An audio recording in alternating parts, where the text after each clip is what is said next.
Hello everyone. Today I am going to talk about an interesting and crucial tweet by US President Donald Trump and understand why this tweet is so important.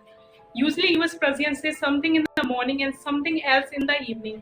But whether you take Trump lightly or seriously, it is hard to ignore him. Every statement he makes reflects America's foreign policy, which indirectly affects world geopolitics too. Now let's come to the context. Recently, America imposed a 50% tariff on India. This was linked to oil imports from Russia. Right after that, Prime Minister Narendra Modi attended the Shanghai Cooperation Organization or SCO summit. This is a China-led organization where multiple world leaders participate.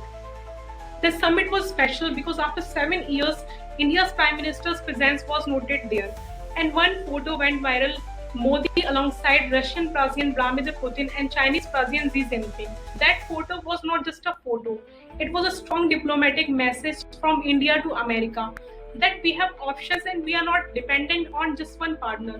This created a stir in Washington, after which Trump tweeted, "We have lost Russia and India to China." This tweet makes two things very clear.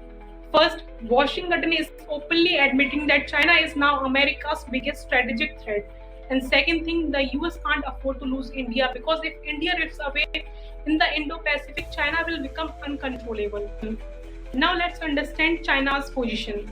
China's GDP has crossed $80 trillion and could overtake the US by 2035.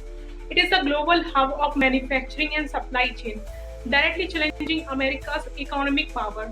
Militarily, China now has the world's largest navy, hypersonic missiles, and South China Sea bases. At Taiwan, we supply 70% of semiconductors, and the risk grows. In technology, China leads in AI, 5G, chips, and quantum. The US has responded with the sanctions and the CHIPS Act, but the race is tight. On the financial front, BRICS is building alternatives with China and Russia trading oil in yuan, a threat to dollar dominance. Here, India becomes critical. Without India, the US can't counter China in the Indo-Pacific. Through Quad, AU, KUS, and supply chains, India is central. Yet in BRICS, it avoids open moves against the dollar, which suits Washington. So, as the UNGA, United Nations General Assembly, meet and Quad summit approach, India's balancing act stands out. Sometimes West, sometimes East, always national interest.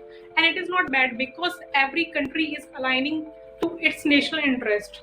So, bottom line is, for the US, India is non-negotiable, and for India, flexibility is key, and this will shape the Indo-Pacific balance.